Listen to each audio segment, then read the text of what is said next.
that the host of this program was my father, Dr. Tham Vasanthakumar. And another important area that SACEM felt it needed to address was mental health, as it was taking a toll on the community. And to address these issues, SACEM launched a series of mental health seminars and workshops, and that's where this particular seminar fits in today. And I just wanted to say a few words about our moderator today. Juanita Nathan is a 3-term elected public school board trustee for York Region District School Board, representing Markham Ward 7 and 8. She's got many accomplishments to talk about. She's a community youth outreach worker. She's a senior support staff. She's a counselor for abused women. And she has several volunteer efforts to her credit. So thank you so much, Juanita, for spending your valuable time with us today. And indeed, thank you to all the panelists. I actually went through the names, and I think there's such an impressive list of credentials. So it's also pretty wonderful that all of the panelists are female, which is nice because it's a great way to celebrate International Women's Day as well. Now, before handing off, I just wanted to say a few words about Appa, Dr. Tham Vasanthakumar. He was definitely a very larger than life figure. So there's a lot that I could say about him. I used to joke with him and say, Appa, you're older than me, but you have way more energy. I don't know where he got that energy from. I think, well, 2 things I want to say. So one is that he would be extremely happy to know that this type of seminars and these types of topics are being discussed about. And then the second thing was that Appa was always very, very passionate about helping the Canadian Tamil community find its place in society. And he always sought to help others, even when it wasn't always the most convenient thing for him to do, because he empathized deeply with people. But not only that, he was an excellent people mobilizer and an excellent organizer. And one thing I learned from him, not from him directly, just from the kind of person he was, is he never tried to compartmentalize his life. He was passionate about the community. He tried to integrate that passion with his family, his friends. So for example, when we were young, we would be the kids, falling asleep at a Kalevala because it was midnight and he was so busy organizing and we only had one car. So we had to wait for him to get a drive home. He would call up my cousins or his friends' daughters and sons and say, okay, there's a speech competition, Tamil speech competition, and either they need to volunteer or they need to participate. And there's no ifs, ands, or buts, they just have to do it. And the reason I share that is because he tried to pull people into this passion and tried to help connect them. I think it's really special.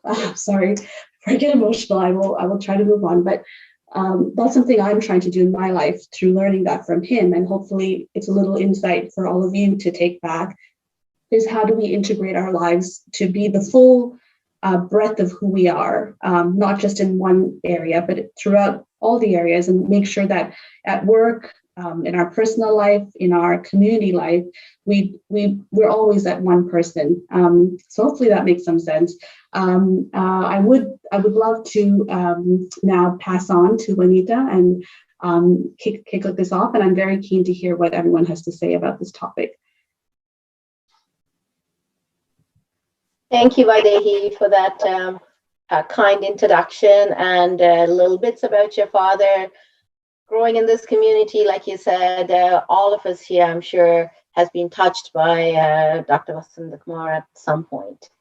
And we've learned a great deal about his volunteer experiences and his work in the community as well. So thank you for that. So welcome to everyone. And thank you all for joining today. I know this is a very important topic, and it's an important topic and timely topic. We need to talk about this at every instance we get, so that we could normalize this and seek the supports that we can. Today's objective for us would be to focus on child and youth, so young adults in our community, and their mental health. and also to bring awareness to the reality and the hardship that they face, especially during this pandemic time. And we're going to explore ways on how to manage and proactively manage and help support their mental well-being, and what types of support systems are available, and help and resources that are available in the community as well, especially in the schools where they attend, at home, how parents could support them, and also in the community at large. And we have Yalni here, who's an elected official from TDSB, and we will talk about policies and also what the government is doing for this issue as well. So to begin, we have a very special guest to start the panel off. We have a very esteemed panel today, like Vaidehi has mentioned, but we would invite Karunya Kandiben to start the session off today. Now, Karunya is a student at Markham District High School, and she's a grade 12 student. And from what I know about her, she's a very eloquent speaker. So I can't wait to hear from her as a student, her own experience as well, and some of the challenges during this pandemic, learning online, and what that is like for students.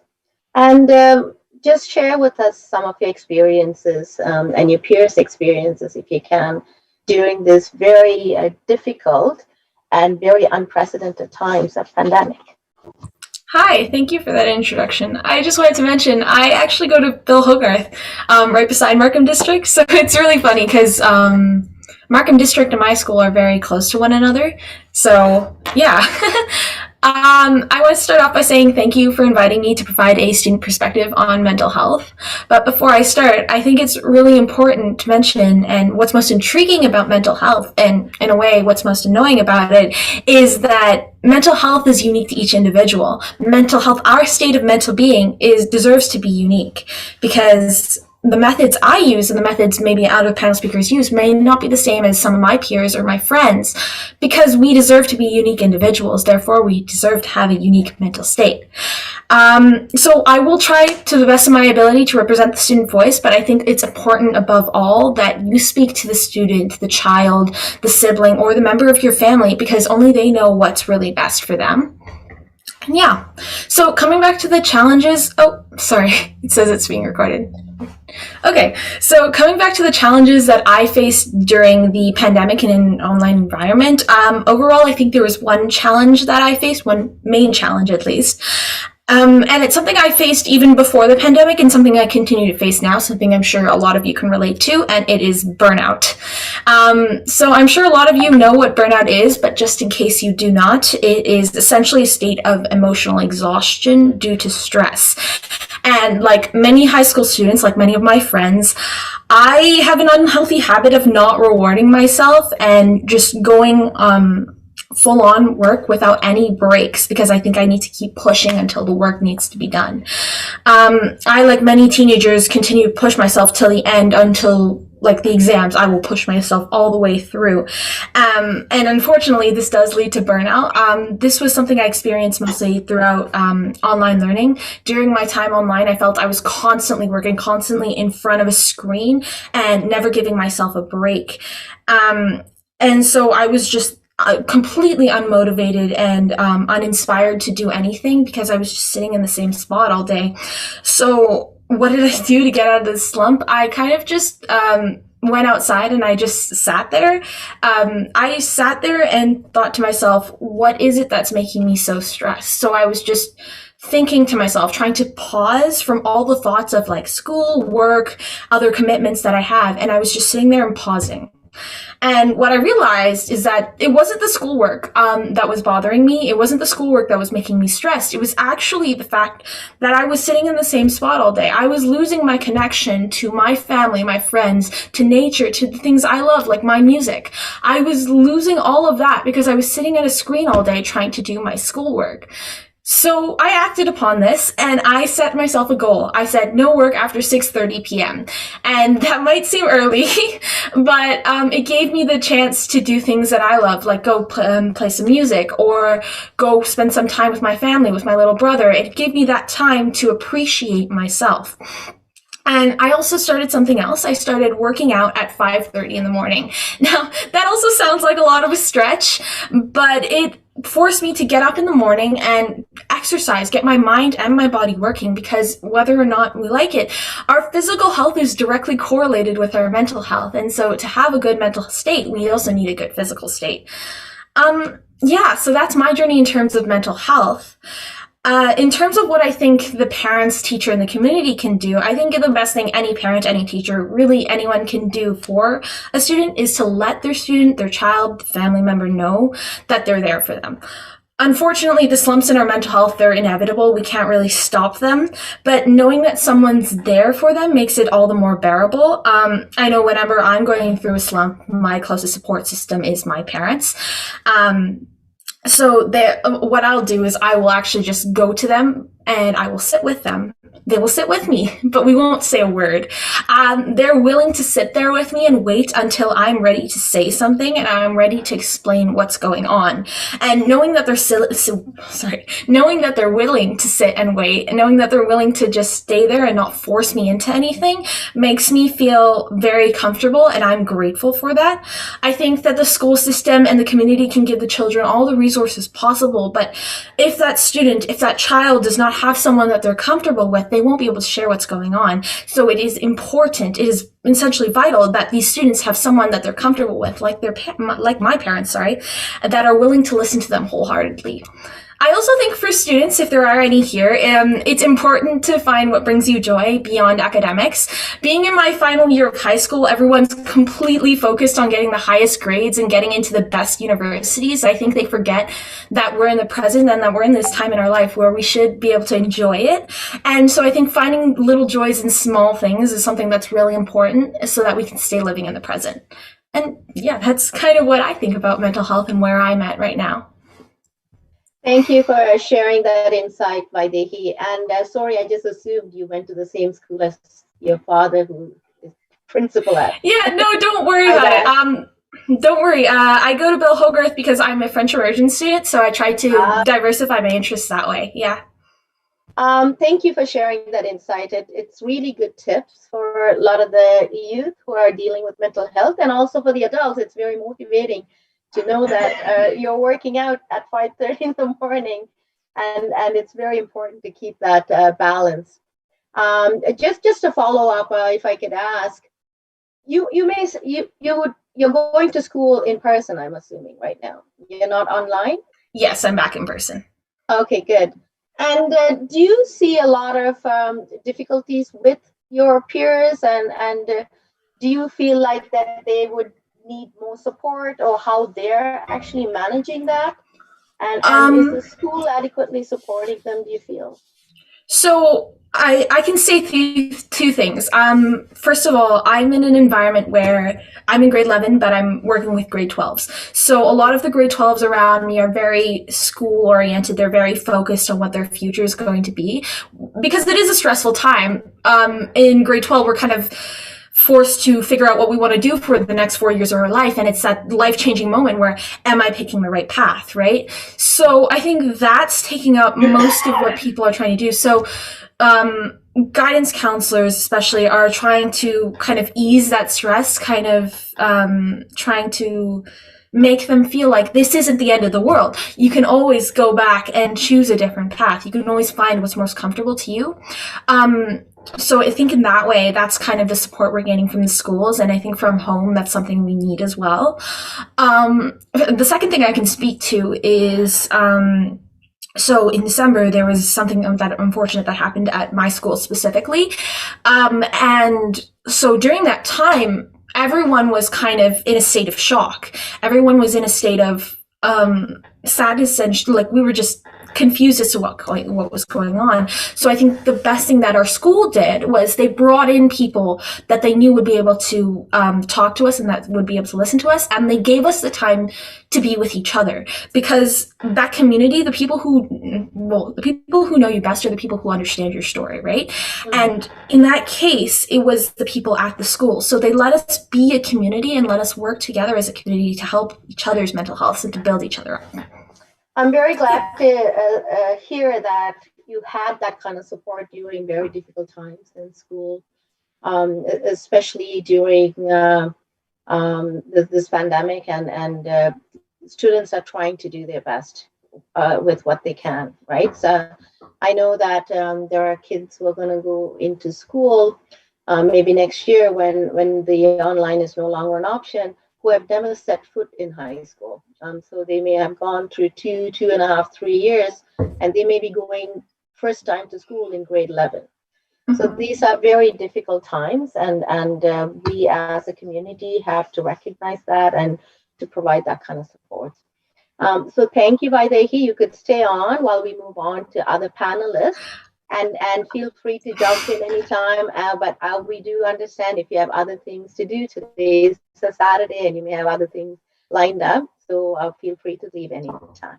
Okay. I'm caught in Vaidehi's over there. Oh, sorry. I'm looking at Vaidehi and I'm talking to you. I apologize. No problem. Don't worry. And so yes, feel free to leave or stay on, up to you. So we'll move on to the next panelist. And before that, there is a message on the chat for the audience. If you have questions, please feel free to put the questions in the chat. And during our discussion time, we would take that up. So next, we would move on then to Skotla.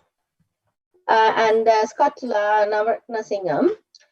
She is a Tamil administrator at the TCDSB, which is the Toronto Catholic District School Board.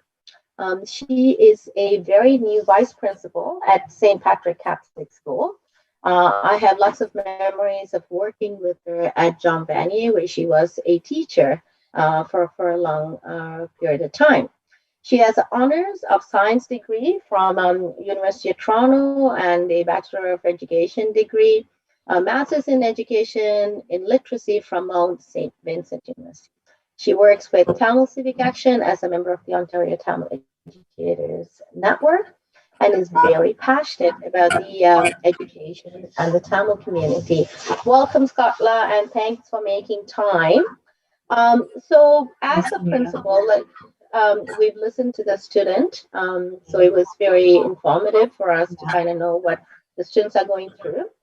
And as an administrator, can we talk a little bit about what you see in the schools every day, and what the impact the pandemic is having on students, what kind of supports that they're requesting, and how are parents, in your view, dealing with all these changes? Okay, for sure. I just wanted to start off by saying, Karanya, thank you so much for sharing your experiences. I think a lot of students feel the same way that you do. I don't necessarily know if a lot of students will actually sit down like you and think about the fact that, you know, they are stressed out, because sometimes they just don't know where to begin. Like, you actually sat down, you created a plan of action, and you went through with it, and you have a really great relationship with your parents. So that's awesome. And it was a good reminder, you know, to live in the present, because I think we are so concerned about our futures that we often forget. I am going to share my screen for a quick presentation. 1 second. Okay, so with the pandemic, as Juanita mentioned and Karanya mentioned as well, it was a little interesting to see some of our students, because some of the introverted students, I feel, really enjoyed being at home and not having to interact, while extroverts like me and some of my other students, they really had a hard time. So now that we're actually moving into full day and a normal schedule, I see some interesting changes in students as I walk by the halls and in their classrooms. some of the introverted students are having a really difficult time. They were in front of a screen all day, and you could turn off your cameras, right? And we often do that in meetings too. And I'm finding that when they're sitting there in their classes, they've got their hoods up, the masks cover half their face, and they're kind of just really like slouching, like, don't call on me, don't look at me, that kind of thing. Whereas the extroverted students I'm finding are really enjoying being back at school, being back with their friends, integrating into extracurricular activities. We've been doing a lot of volleyball at our school, and it's been amazing to see the number of students that are coming out for that and wanting to do volleyball and basketball and other things and extracurricular activities. So that's been one thing I've noticed. And then the other is, of course, interacting with teachers, friends, and seeing people in person. I think initially for our lunch periods, we let a lot of students go out because there's not a lot of room in cafeterias and other spaces for them to have lunch, and they have to be somewhat separated. And so we really encourage them in the better weather to go outside and talk to people. What we were finding is that some of them were having really difficult times just interacting with each other. And they often were coming into the office with fights. And we were wondering why, because the conversation skills over the last 2 years, they've only been communicating online and or through messaging or social media. And so the face-to-face interactions were a lot less. And it was like one student punched another student, and I asked him why. And he said, oh, because you looked at me weird. And I said, really? You haven't been able to actually talk to each other? When somebody looks at you, you can't say, hi, why are you looking at me? Instead, you have to, go and punch them. So certain things like that I've been noticing. And then, of course, when we look at our Tamil community, we can see, there is a lot of intergenerational trauma. We have Tamil Genocide Education Week coming up in May, which has now been passed as law. We have students starting to talk about it, finally. They've been hearing from their parents, maybe their parents came from the war. Maybe their parents were involved in, stopping the gardener at one point. They do see when we do Remembrance Day in November. They know that we have this Tamil Genocide Education Week. They know what happened in Murlivaika. They hear all these stories, but then how do they process that information, right? So I'm seeing a lot of students in our Tamil community that are kind of struggling with that and what happened and how do we take a stance. And some of them, like Karanya, who are able to, really focus in on themselves and what they can do. They have joined things like Tamil Civic Action, where they are taking action, where they are doing something about it. And others are really struggling with what can we do. So speaking to your children about that, I think is really important, and where they are with this intergenerational trauma. The other thing is the expectation of university and mainstream jobs. So what I'm finding is our Tamil community really pushes for university. A lot of our parents couldn't go. My dad worked in a factory, his whole life. And so his expectation was university. And his expectation was more of, you're going to become a doctor, lawyer, or engineer. Those are like the three main jobs that we talk about in the community. But there are so many other jobs, and there's so many different pathways to get to those jobs. And it's not necessarily university that they have to go to, nor is it a mainstream job where they can earn, over $100,000. And so it's a matter of speaking to your children and figuring out what they are interested in. Because I tell children on a daily basis, I love what I do. And I love teaching when I was teaching. And I think waking up every morning to do that, to do something that you love, is the best gift you can give to yourself and to your children. And so my dad hated the fact that I was going to become a teacher, because I think in Sri Lanka, after high school, anyone can become a teacher. So they don't expect you to have all these degrees to become a teacher. And I remember a lot of my family members not being so well educated on that and saying to me, like, oh, why do you want to become a teacher? Like, that's going to be looked down upon versus, why can't you become a doctor, right? Or your dad's really disappointed in you. Now that he knows better, he's very happy, of course, and he's very proud of me. But it's that knowing that difference, right, that really makes a difference. They're also struggling to speak to their parents. And I think, like Karenia said, that caring adult piece is so important. Having someone that they can go to and speak to. And then, of course, being able to speak to you as parents, or, to your own parents, is very important. So to have that ability to talk. In the teenage years, it's a little bit harder because a lot of the teenagers will just go into their rooms, or talk to their friends or talk to somebody else instead. And for me, I think I do car rides really well, because when I'm riding in a car, they can't escape. And so, being able to talk to them then on a long car ride, I think helps me with my own kids. And then, of course, the stigma around mental health issues. We have a real issue when it comes to this. We are getting a little bit better, but we do struggle to talk about depression and anxiety and, the pressures on our children as a community. So I think that needs to also improve. And then the stigma around IEPs and OSRs. So quickly just touching upon it, an IEP is an individual education plan. A lot of our parents I've had to translate many times to the Tamil community and just explain to them what an IEP is. There's a stigma around it in thinking that, an IEP labels my child and they're not going to get, into university if they have an IEP.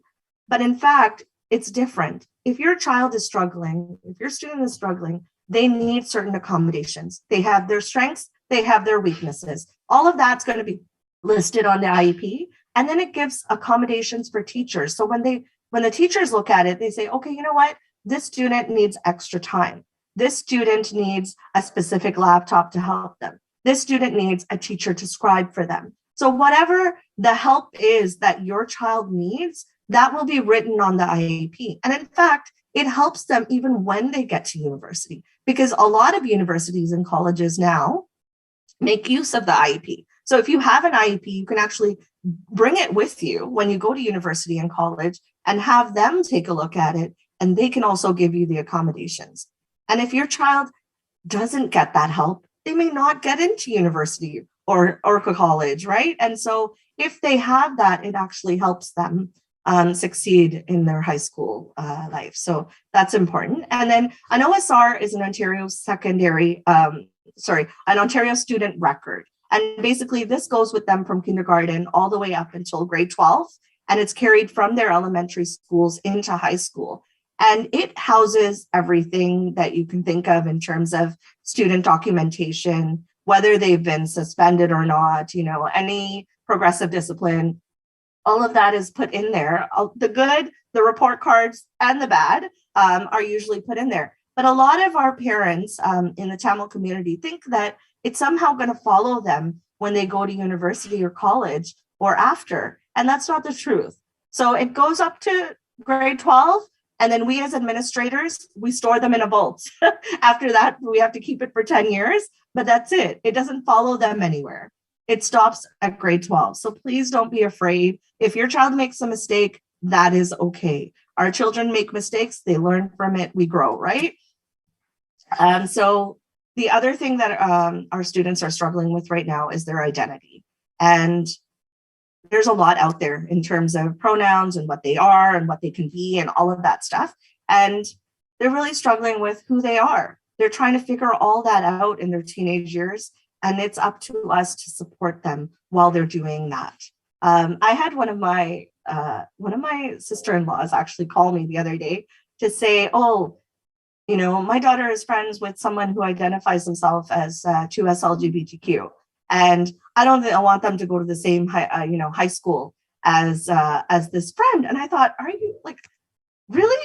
Even now in 2022, we're going to do that to our children? No. So I had to have a whole conversation with her about that. Just because your child may be friends with somebody from the 2S LGBT community doesn't mean they're going to somehow change. Or because they identify themselves as 2S LGBTQ, then that means they need our support and love even more, right? And so we can't be those ones to put those barriers on our children. They may also be afraid to open up to caring adults at school just because it may go back to their parents. I've had a lot of students who come to me, with really bad thoughts that they may be having or what they're really struggling with. But the first thing they say is, Miss, please don't call my parents, right? Because they're afraid, and they shouldn't be. Because if you at home are saying to your children, it's okay, you can tell me anything and I'm not going to judge, I'm going to help you through it. Or like Karanya's parents, I'm going to sit here until you are able to open up, right?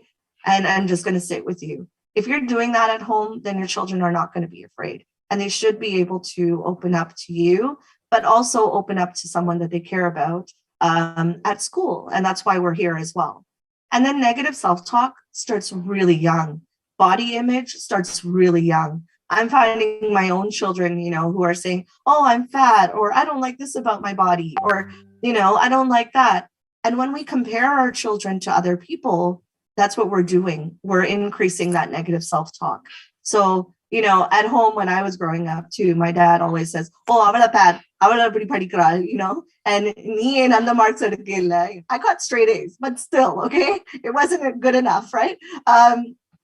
So we always hear all these things from our parents, and that really registers. Like, I'm in my 40s now, and I'm still thinking back to, I'm not good enough for my dad when I was 15, right? So, those things really register. So we really have to keep an eye on what we say to our children and how we talk to ourselves. Because if we say, oh, I'm too dark, or I'm too fat, or I need to go on a diet, our children are listening to us. And then that registers with them as they need to negative self-talk as well, right? So they look up to us. So we have to think about what we're doing. I know I've talked a lot about the negatives, but we are doing a lot of good things to parents. We are recognizing when our children are acting differently. If they are not the same, we need to be able to be there and ask what's going on. We are communicating with school personnel, right? I'm finding a lot of parents are calling me and talking to me and saying, hey, like, my child is not right. Can you check up on so-and-so? And I do, and I follow up, right? An openness to other careers. I've worked a lot with Juanita over the years in terms of, this, because it's so important for our students to recognize that and our parents, that there are so many different possibilities and career choices that are going to help our children succeed and live happy lives. And we need to be way more open to those, and we are getting there. So that's a good thing. More awareness of mental health and the stigma around therapy, which I know Julianne will also speak to. And then being conscious of what we say to our kids, which I already spoke about. The things that are happening in schools right now, we are having mental health conversations. There are a lot of available resources to our kids. We have teachers and staff who are trained in Assist and Safe Talk, which helps with suicide prevention and any children who are saying anything about themselves in terms of ending their life. We do, or depression or even anxiety. We do have teachers who are doing daily check-ins as young as kindergarten, who are holding up emojis and saying, what do you feel like today? Because if they're sad today, then we want to have those conversations with them. The support system we talked about, case conferencing. When you don't understand something that's happening at school, please ask. If you don't speak the language, you can ask for a Tamil translator. Okay, we have that available in the school systems. It is your right. So if you're not fully understanding, don't just settle for, but I'll sign it anyway. No, you have the right to know what it is. You have the right to make those decisions for your children, fully being aware of what it is. And so ask for the translators if you need the help. And then helping our children know that there's also a kids help phone. So if they can't talk to us, they can't talk to their teachers or anybody at school, they can call anonymously a 24/7 line. And then quickly, some takeaways. I know I've taken up a lot of time. Like I said, talk to your children on the car rides because they can't get out. Understand how the school system works. Understand how many credits your child needs to graduate. Understand the different pathways that they can take. Just because they take an applied level course, for instance, in math, doesn't mean that they can't go to university eventually, because you can go from applied to academic for certain things, right? So you have to understand how the system works, have those conversations with your schools, University is not the be all and end all. There are trades, there are college pathways, there are way more different job opportunities out there. Be understanding and less judgmental. If your children know that you're not going to judge them, they will tell you everything. Do not compare your kids to other people's kids, and work with your school system to support your children. Thank you. Thank you so much, Skatla. That was very comprehensive. You covered all aspects of being a principal, and great advices and great takeaways that you've given. And the identity issue is very, very important. I think a lot of the time we miss that, what kind of stress and crisis the youth are going through, especially in their teens. Yeah. I want to ask you one follow-up question about the parent advocacy. Do you actually see parents reaching out, kind of trying to work with the educators to see how they could best help their child, and are they actually thinking that there's help needed? To be honest, with our Tamil community, it's a little bit more difficult, I find. They're not asking as much as they should be. That's why I'm encouraging it. With other communities, it's a lot more. They advocate for their children a lot. And the only thing that I find is, like, when I was a teacher, every time I heard, okay, there was a meeting with a Tamil parent, I volunteered right away. I'll translate, right? But not all schools have a Tamil educator who will do that. And so that's why I really stressed, like, if there is no Tamil educator at the school, please note that you can ask for a translator, because I think that's so important. And yes, like, it's getting better, Juanita, but I think we really need to advocate more. Thank you, Skatla, for that great presentation and the insight. So we'll move now on to our next panelist. And our next panelist is Dr. Srividya. Now, Dr. Srividya, thank you so much for joining with us today. I know you're joining from India, so I wanted to especially thank you for taking the time to be here. And a little bit about Dr. Srividya. Over 15 years of experience in the field of psychology, and she's a professor and practitioner of psychology. And she has specialized in CBT, which is cognitive behavioral therapy. She is heading the psychology department at Safeguard Preventative Healthcare Management Services. This is located in Chennai. She is also associated with the NGO Tunai as a senior consultant. And Tunai focuses on child trauma and abuse and help them recover. So we are really grateful to have you here with the kind of expertise that you have, and you work with children every day. So we wanted to understand a little bit about, what do you see as the challenge the youth are facing in the current environment? So pandemic and pre-pandemic, post-pandemic, whichever and whatever the environmental factor and the household factors that are affecting them, and what are some of the common challenges among the Tamil community specifically, may it be in the diaspora or even back home, because I think the teenage issues are pretty much same everywhere.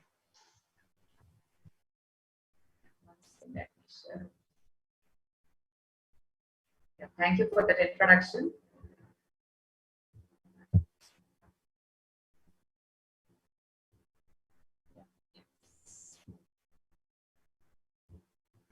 Good morning, everyone. Firstly, let me thank SACEM for approaching me again to be part of the seminar. Because usually such topics are rarely spoken by the communities, as it is still considered a taboo, right? Because mental health is such a very vulnerable topic, and people usually don't want to talk about it. I'm very happy to be part of this. And also to be happy that kids like Karnya have mental awareness, and I was very happy to hear her. She had a very supportive family structure, and also she's identified the coping skills to get over such stressful situation. So really, even back in India, okay, we really appoint such kids to be peer counselors to the other kids, so that even when there is an hesitation from the other kids to come and approach us, so these kids can act as peer counselors, where upon the early identification they can also send it to the referral. So very happy about it. Yeah. So here, since we are talking about in the diaspora, like the adolescent or the youth, everywhere it's the same. It's not much different. So your mental health disorders can prevent children and youth from succeeding in school, and also they have trouble making friends or becoming independent from their parents.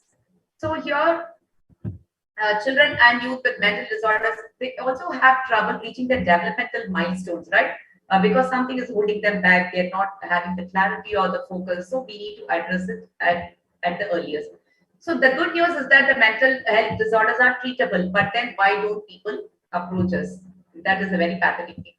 So there are also many different approaches to helping children and also youth struggling with emotional or mental health problems. So getting help early is very, very important. It can prevent problems from becoming more serious and also can lessen the effect they have on the child's development. So here, as you were asking me about even before pandemic or during the pandemic, it has actually the manifold. The cases have been risen, and the most affected were the children of this age group. So the key facts here, after the pandemic, during the pandemic, so according to WHO, they say 1 in 7 in the age group of 10 to 19-year-old, they have experienced mental disorder. So accounting for 13% of the global burden of disease in this age group. So it is really alarming.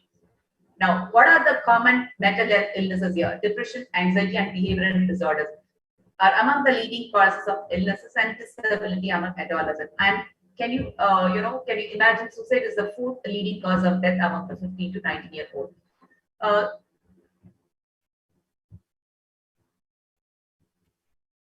Yeah. So what WHO says, whatever unaddressed mental health issue during the childhood, that is going to manifest in the adulthood. So sometimes probably what happens in the family, we may overlook. It's not the parents are doing it intentionally. Sometimes it is, they feel like it is very common to be in such a behavior. So it is nothing serious. No, but now we are living in the digital age. And for the past 2 years, children, what kind of lives every one of us were living. So it is not to be considered and it is not to be overlooked anymore. It is something very serious. So childhood and adolescence. So it is a very, very critical stage of life for a mental health. Rapid growth and brain development actually happen only at that particular age. So that acquiring cognitive and emotional skills are very important for the child to shape their future mental health. So that is very important for assuming adult roles in the society. So sometimes when there is a problem in the adulthood, so it is a manifestation of a childhood problem which was not noticed at that particular age. And also the quality of the environment where the children and adolescents grow up shape their well-being and development, and that is again a very important factor. We need to have a constant check whether we are providing that conducive environment for the child to grow.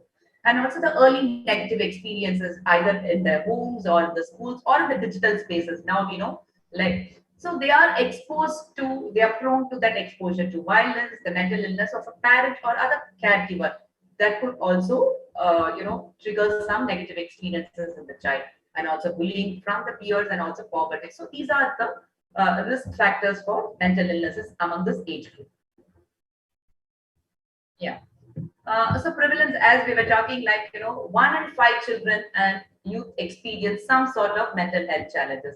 But unfortunately, it is very, very pathetic. As being a psychologist, 5 in 6 do not even receive the help or the treatment that they need, though it is available in plenty now. But then why don't they even come up to us? So what are some of the risk factors here? Because a child as an individual is a part of a family. And again, family is a part of a community as a whole. They are not alone. So everyone are interdependent here. So the risk factors of a child could be probably the genetic influences, a low IQ and a learning disability, where if it is not addressed at the right time, the child is going to be in a risk-prone fact. And also specific developmental delays if you are able to identify the child. and communication difficulty and the difficult temperament issues what the child is unable to cope up with. And also it could also be the physical illness or the academic failure and also low self-esteem. So the protective factors is the child needs a secure attachment. So that has to come from the family, school, and community. So all the other three factors aspects are very important for the child's growth. And also good communication skills. Okay, emphasizing good communication skills for the children will also help them to be more confident and having the belief in control, like how Karnya was mentioning, like she was able to, she had that awareness of there is something wrong going in her and she had got that support. So probably the children should also be taught on how to identify with their behavioral changes. And also experiences of success and achievement, the capacity to reflect. So the capacity to reflect, self-reflection is a very key for the child to identify any change within them.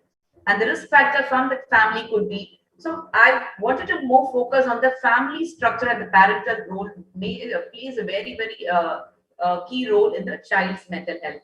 So whether it is a family disharmony or a breakup or single parenting, though it is very common, but then the child has to be communicated properly, and that protection is very much important from a family. And inconsistent discipline style, sometimes we are too strict, and sometimes so the parenting styles are also one of the concern. So instead you try to be very consistent, and also what kind of family values we are instilling the child, okay, and that also has to be consistent. And also the parental criminality, or the clear and consistent discipline is again very important, and support for education, whatever the child is interests are, okay, rather than putting trusting the parents interest on the child.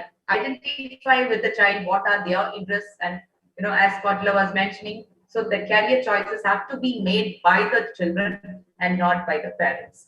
And from the school, I'm very happy to know about how the school system in Scotland is happening. Very happy to know about such things are really happening in school community, though it is also happening in India, but not in the way in which you all are functioning there.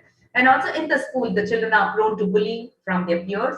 So a positive school environment will prevent all these. And also what kind of discrimination, okay, discrimination across the communities, even in the school, that is happening. And sometimes the breakdown or also lack of positive friendship, that could also be a trigger for child's mental health issue. And also peer pressure. So here that open door policy for children to raise problem, as she was mentioning, like they have a very transparent system where the child can go up to them. So that school authorities have to be very approachable. And also her own school approach to promoting a good mental health. So that is the support system is required from the school. And as a community, like what kind of work SACEM is doing today, I think this is very, very important for the child. I think that awareness has to be taken till the level of the school, because for the child to understand there is such a community is existing and I'm not alone. I can always go to them for any kind of support. So that is very important to create awareness. Yeah. So so today parents here may have a doubt. How do I know if my child or youth has a mental health problem? So I'm not telling like deliberately the parents are overlooking. Sometimes we feel it is very common. See, the ages and the environment, kind of environment we grew up is totally different from what the kids today are. So if you're able to identify, all children and youth are very different. If you're concerned, your child may also have a problem. Look at whether there are changes in the way either they think, they feel, or act. So mental health problems can also lead to physical changes. Ask yourself, how your child is doing at home. So there are only 3 settings: how they are behaving at home, how is their behavior at school, and also how is their behavior with their friends. Okay, so even 2 out of 3 settings, if there is some change, I think it is a warning bell for the parents.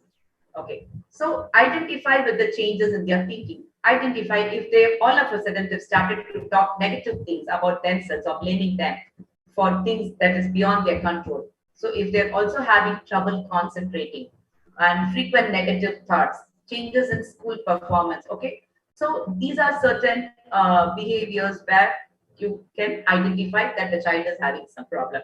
And also changes in their feelings. If there are some reactions or feelings that seem bigger than the situation, probably the child is seemingly consistently being very unhappy, worried, and also guilty, fearful, irritable, sad, or angry. So this is again, there is sudden change in their feeling, and also feelings of helplessness, hopelessness, and they are trying to be, lonely. They don't want to get mingled with the people in the family or with anybody.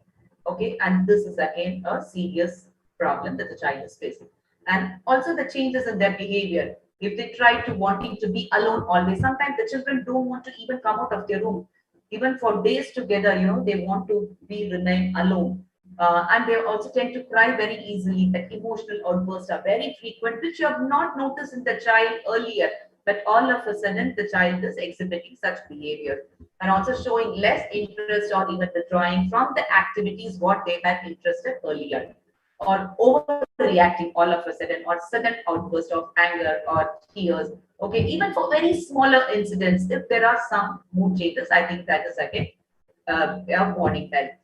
And also, if you are able to identify with them, they're having trouble relaxing or even sleeping, because when they are not having a proper sleep, the sleep disturbances are also one of the major reasons that the child is undergoing some mental health problem. Yeah, and also trouble getting along. So the physical changes, sometimes all of a sudden the child says there are headaches and tummy aches.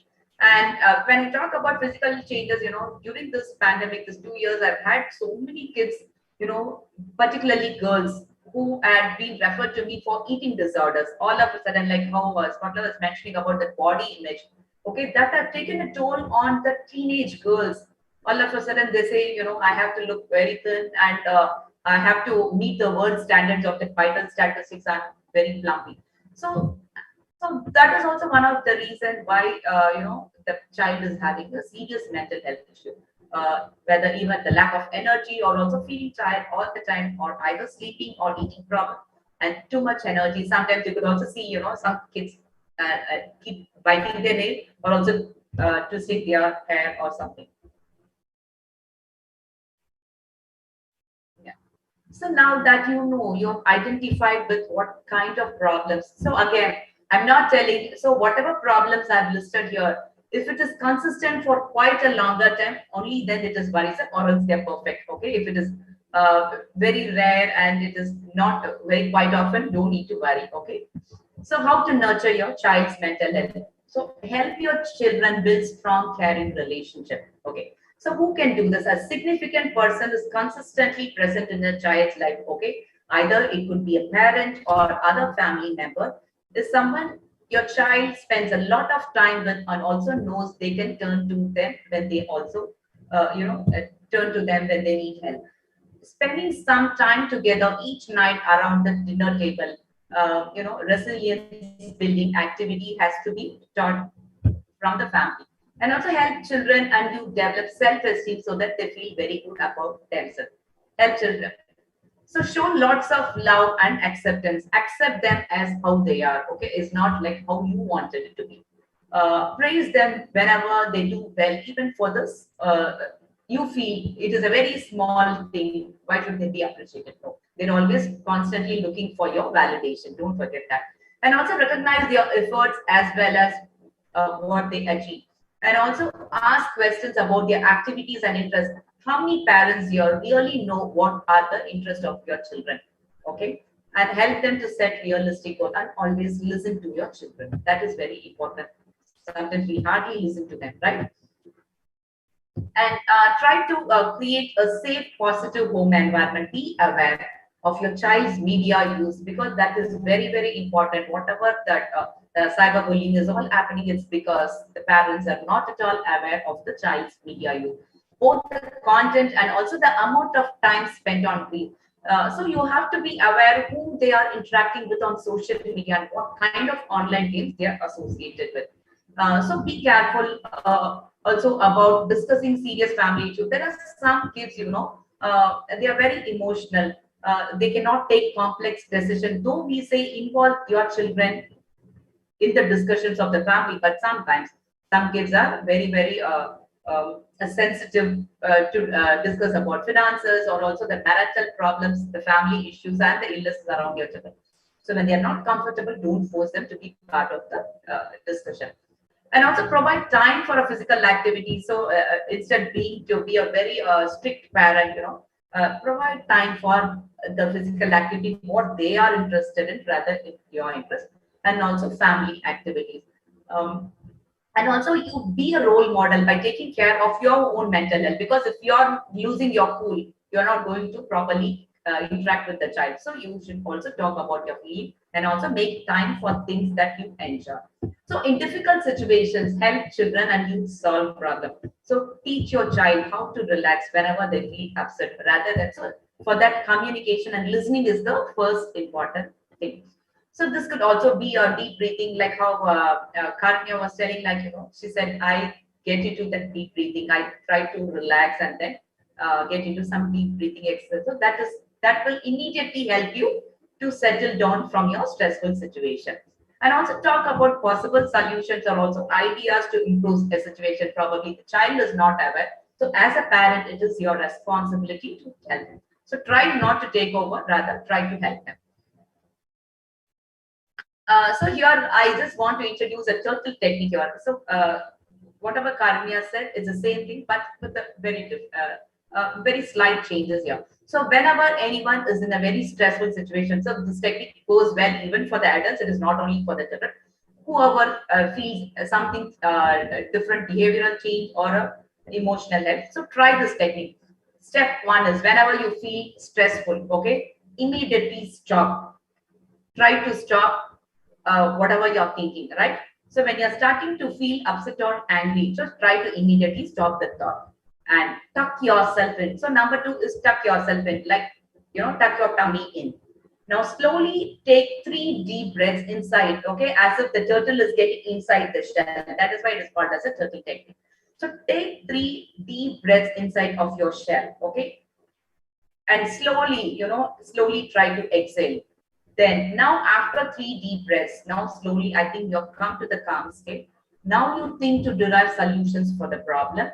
So slowly sit and, so that you are not very impulsive. So there are people who are very impulsive in their situation. So for such people or for any of them who are very upset, so try to do this turtle technique, okay? So that will surely help you to calm down for that moment, so that you are able to get a clarity and focus on whatever you're doing.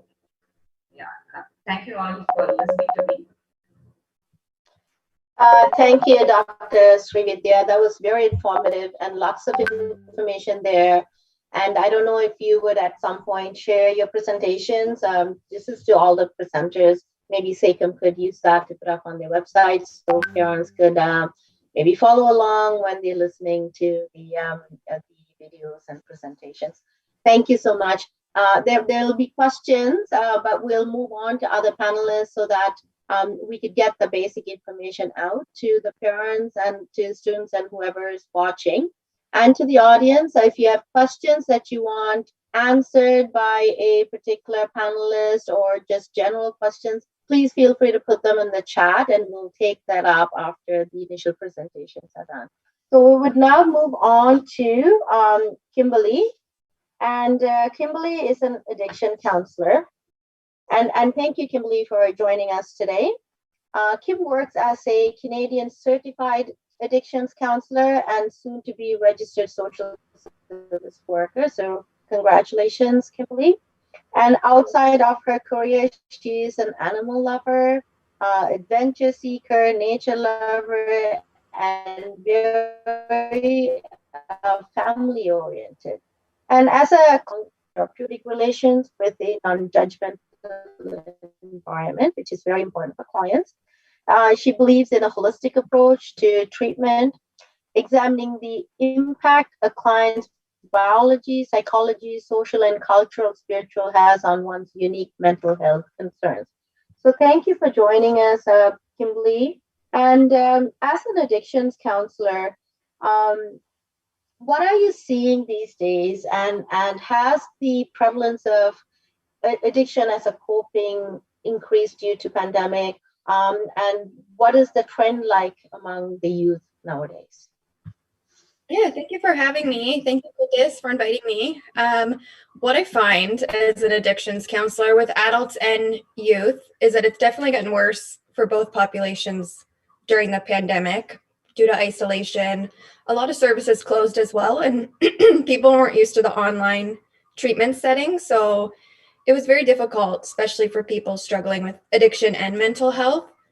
I also find a trend for both youth and adults is it rarely acts in isolation. So someone struggling with, say, addiction typically has some underlying mental health issues as well. So I'm never just addressing one issue. It's always a handful of issues, regardless of age. When I worked with youth, I work with adults now, but when I worked with youth, it was in treatment classrooms, so like very high risk. So I've seen it all. More or less, and how it can impact how they act in school, relationships with peers, and their family life as well. So I've seen it all. I'm going to share my screen as well for you guys. Yes, I think you have a short presentation, right? Okay.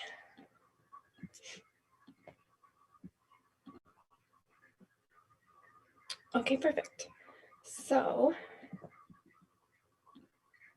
I'm just going to start off with some statistics specifically for Ontario. So we find that approximately 1 in 5 children and youth in Ontario struggle with mental health issues.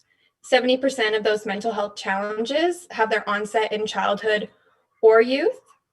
Young people are vulnerable to the disruption the pandemic has caused as well. Some of you were talking about how it's impacted their schooling and used to being isolated at home and online. The social skills of youth, I find, are impacted. Even the ability to read facial expressions and to communicate have been severely impacted with the pandemic. Many are being left behind in education, economic opportunities, health, and well-being during a crucial stage of their development. One thing I've heard when I was working with youth during the pandemic is that they weren't able to interact with their friends. It wasn't safe due to COVID. They weren't able to engage in their healthy coping mechanisms, like, for example, if they were into sports or boxing, things of that nature, they weren't able to engage in that. So a lot of their coping mechanisms they did have to deal with stress or anxiety, they weren't able to engage in, which was a huge issue. So I think what's important when working with youth or any age group is early identification and intervening early, if you're able to, can help youth reach academic achievements in their education and overall have better health outcomes. So I really focus on prevention and early intervention and how that's key to helping youth and their mental health.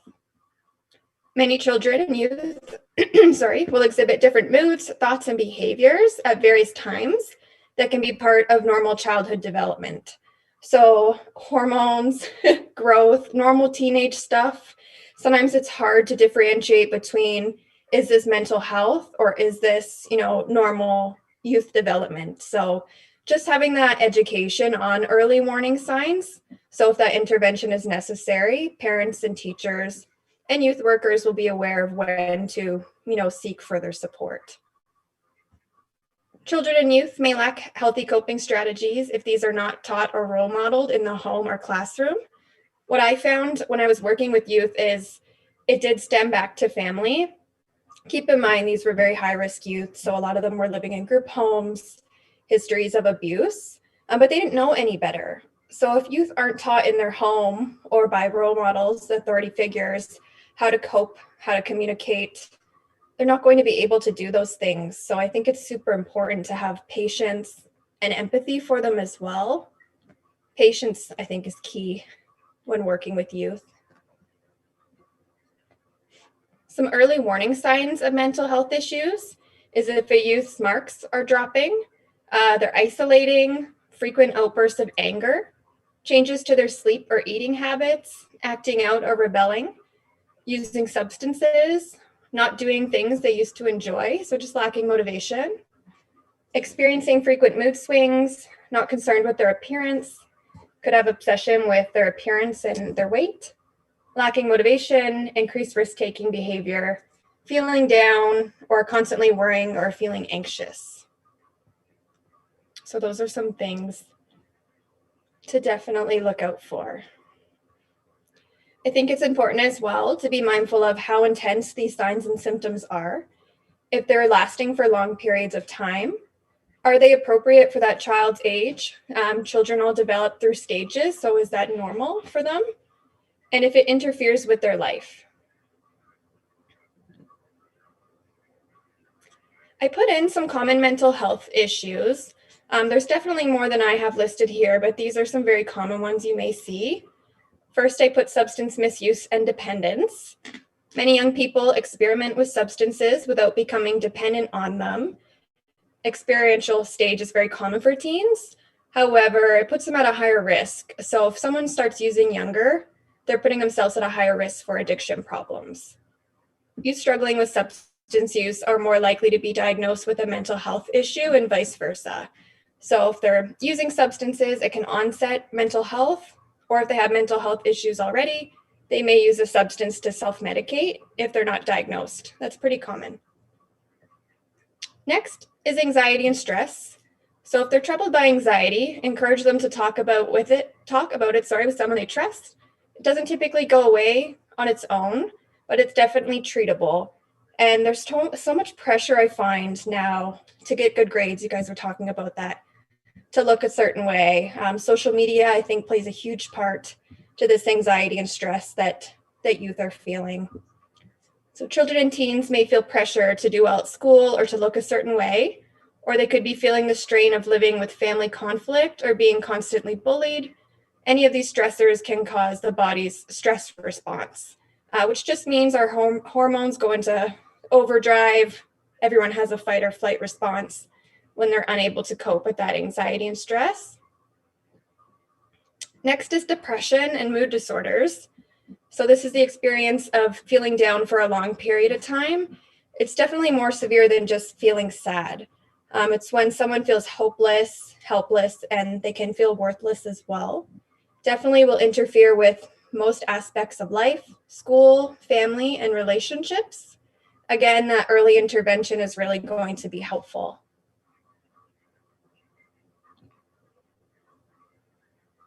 Kind of piggybacking off of depression, self-harm, and suicidal ideation. So self-harm typically does begin in adolescent and teen years. It is a coping strategy for most. That physical pain kind of distracts from the emotional. Typically is done in private and areas that aren't seen, so like inner thighs, for example. Risk factors include bullying, family conflict, parental divorce, homophobia, and racism. Young people between 15 and 19 of age, suicide is the second leading cause of death after accidents. So that's quite high up there. The teen years are at a time of transition, often accompanied by feelings of stress. So if they're unable to cope with that depression, stress, substance use, self-harm, and suicidal thoughts is almost like a secondary issue to those. It stems from that unresolved depression. I put in schizophrenia and psychosis as well, because typically schizophrenia occurs during teen years and stress can onset it. It can be onset earlier if the youth are engaging in substance use. Untreated psychosis is associated again with depression, substance use, and then greater risks of suicide. So you can kind of see how all these mental health issues are intertwined with one another. And I find in my practice, it's very rare to just have someone come in with only depression or only anxiety. Usually it's a handful of all of these things that we're talking about. So next is eating disorders. So these are very complex. There's different kinds. There's anorexia nervosa, bulimia, overeating, and binge eating. And it typically starts at a young age. It may be a coping mechanism as well. It makes people feel they have some sort of control, but definitely super harmful. It's common for people with eating disorders to have other mental health problems as well. Again, depression, anxiety, and substance use issues. And then the last two I put on here are grief and loss and ADHD. So with grief and loss, it's so complex. Everybody grieves differently. So there's no right way to grieve. But if it's left unresolved, it can lead to things such as substance use, isolation, depression, and self-harm. Youth require support for managing intense emotions.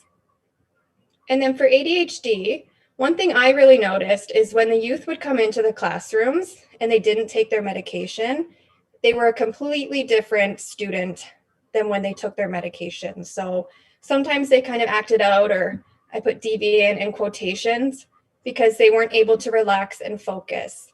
So a lot of times the group home staff would have to come in and give them their medication because they liked how they felt not being on it. I asked some students and they liked how they felt not being on the medication, but it really did impact their ability to interact with their peers and focus on their schoolwork.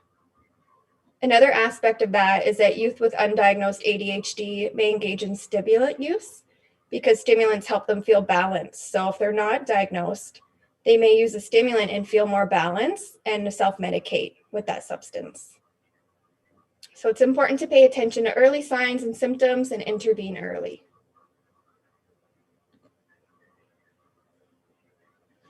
How can we help?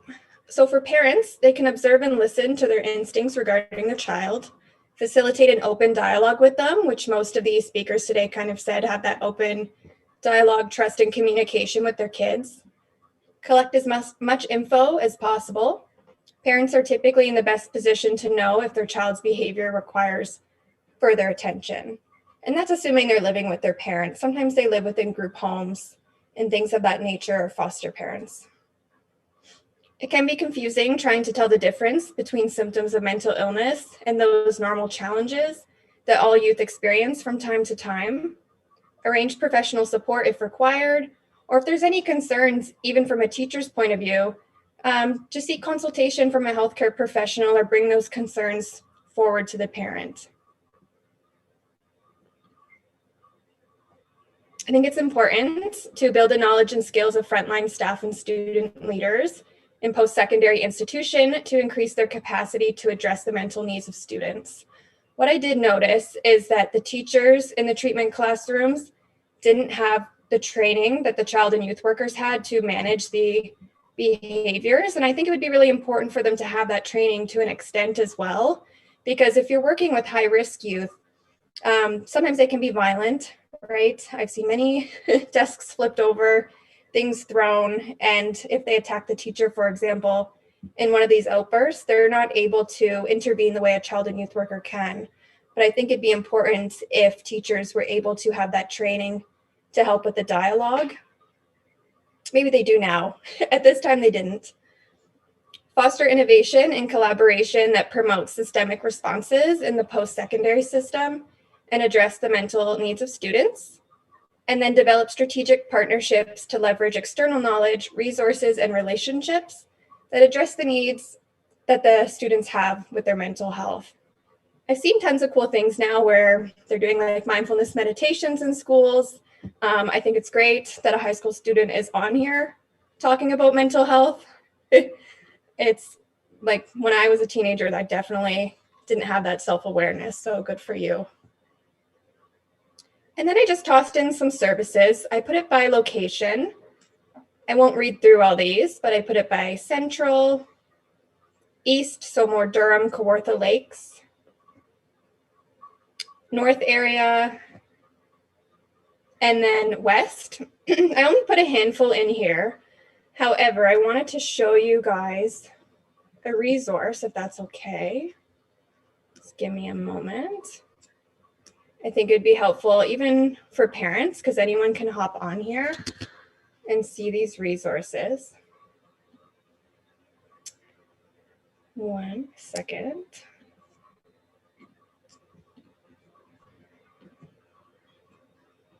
This here, it's Toronto Central Healthline, and it shows you so many services for youth. And you can go by area. So there's Toronto Central, East York, Etobicoke, North York, Toronto, and Scarborough.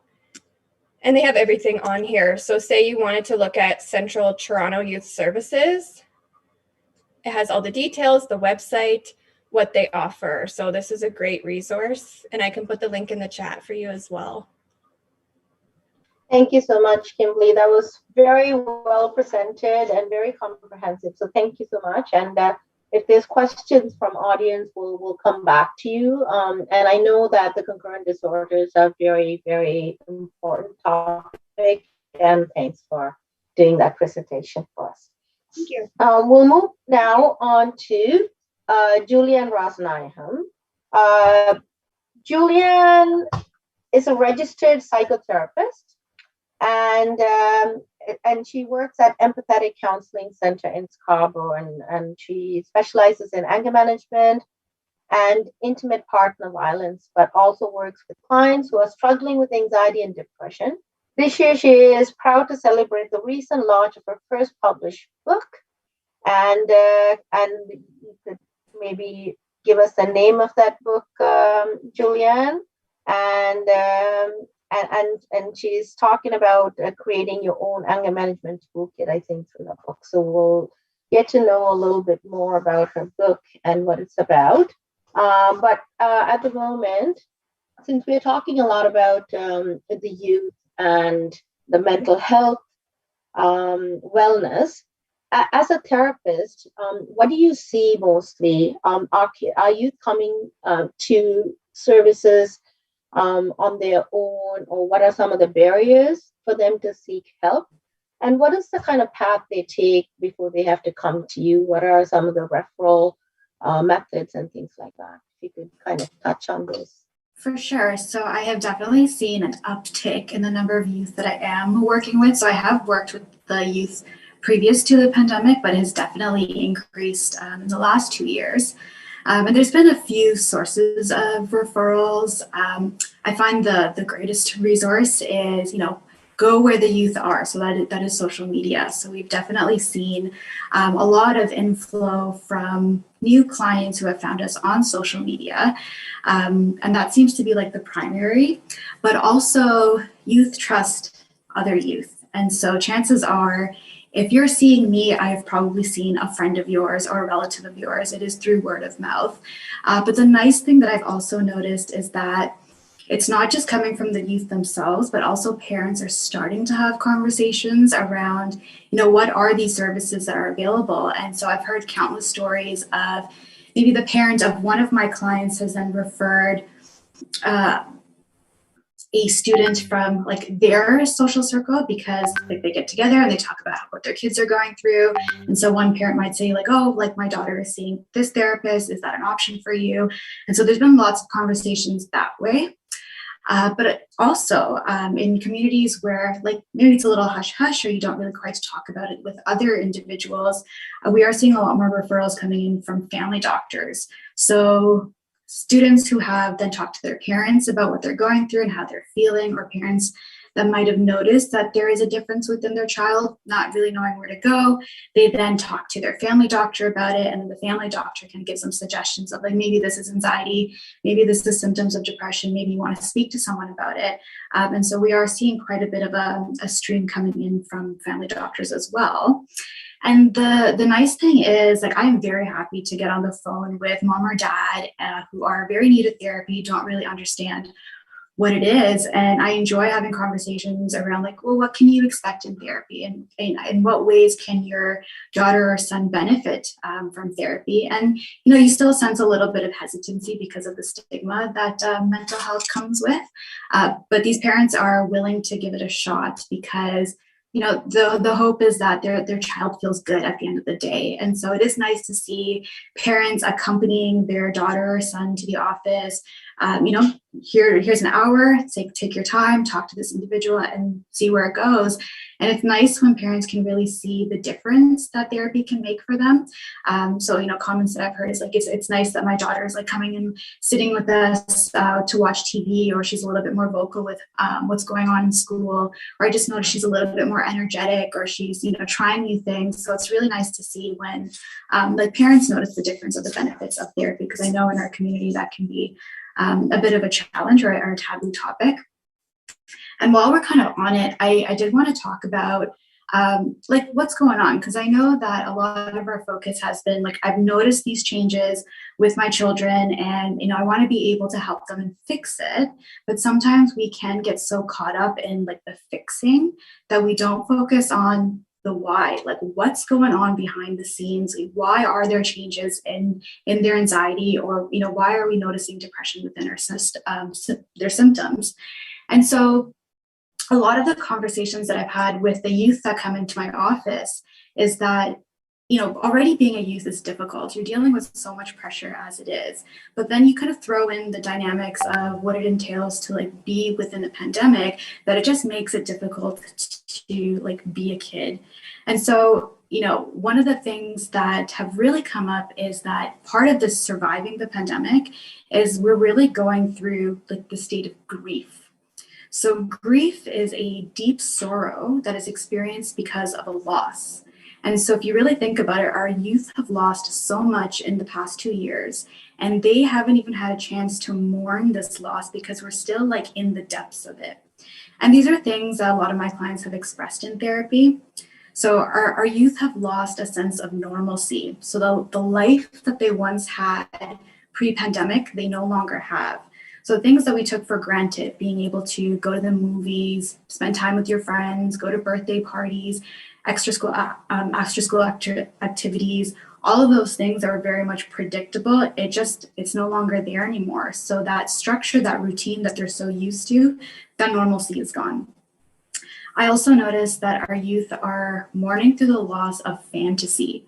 So imagine the student who for years was thinking about prom and graduation and going off to post-secondary education, living that res life, being able to make new friends on campus, everything that they envisioned and what we've told them is going to be like the best years of your life, they no longer have that, or they haven't experienced that. And so they've lost that fantasy of what could have been the best years of their life. And this is what it's looking like. And they've also lost the sense of freedom. So when we're, you know, with our peers or with friends at our school, there is a place where I could be myself. I can freely express who I am that might be different from who I am at home. And so when I no longer have that opportunity to be this, you know, more exposed version of myself, I'm grieving that expression of just that piece of my identity. And so the thing with grief is that it does come in stages. So we've got denial, we have anger, we have sadness, and then acceptance. And grief never happens in a linear fashion, but it is important to recognize the changes that come with our behavior and our thoughts and our feelings so that we see that this is actually our grief speaking. And so very simply put, if I'm looking at the stage of denial, that's when we're in that initial shock of like, I don't know what's going on and I'm trying to make sense of the situation. And like, I'm sure I don't have to remind you of like all the news articles we've seen where we were just hoarding toilet paper at the beginning of the pandemic, in that state of chaos. And these are grown adults. So imagine what it's like to be a youth, like even just understanding what a pandemic is. So if, as adults, we're grappling with it. Imagine what it's like to be a youth at that time. And then we have the stage of anger where we're dealing with that frustration and anxiety of the unknown. So since March break of 2020, so coming up to 2 years now, students didn't know what school was going to look like. Are we going back to school? What's this thing called online schooling? Are we ever going back into person? And, you know, everything that was, again, once predictable, no longer predictable anymore. And so structure, routine, the things that would typically bring about enjoyment, like after school activities, being able to spend time with friends, it just disappeared. And we had no idea when and if it was going to come back. And then we hit the stage of sadness, which is when like the gravity of it all really sinks in. And we're forced to recognize that this is not something that we're going to deal with for just a few months. This is something that we're going to deal with indefinitely. And so we are starting to mourn that loss of what could have been. And we feel overwhelmed, depressed, and helpless. And then finally, you hit the stage of acceptance, where like, it is what it is. I kind of understand what a pandemic is, and I'm expected to just adapt as we go, and I accept the loss. I just have to find ways of moving on. And like I said, the stages of grief don't go in a linear fashion. So some days you might find that you're still really angry about what's going on. And then we shift into like sadness. I'm like, okay, like it is what it is. And I'm moving towards acceptance. But just when you think you've hit acceptance, you're like back to anger again. And so that's a very normal process. And this is exactly what we talk about in therapy as well, where again, my youth come in and they recognize like, this is how I'm feeling, this is how I'm thinking, and these are the changes in my behavior. And we're like, they're in such a quick hurry to just fix the problem because naturally, like it doesn't feel good. And so part of our conversations is to understand that this is grief, to really get a handle of recognizing why these emotions and these behavioral changes exist in the first place. And what I love to do is just really make sense of that rush of emotions that you're experiencing and really label it as grief overall. The highlight to me in therapy is really just seeing youth try to take control over a situation that they don't have control over. So they don't have control over the state of the world or what their teachers decide to do, but they do have control over how they cope and accept the emotions that they are experiencing. And part of coping is to really normalize and allow the emotions to be present because like the situation definitely warrants it. So for this, we do use skills developed around mindfulness and self-compassion so that we can like work through the emotions to eventually get to problem solving. So my feedback to parents is this: recognize that your child is grieving. They are going through such a great loss in their lives, and they don't have the tools or even the language to like manage it and express because they're still trying to understand what's going on here.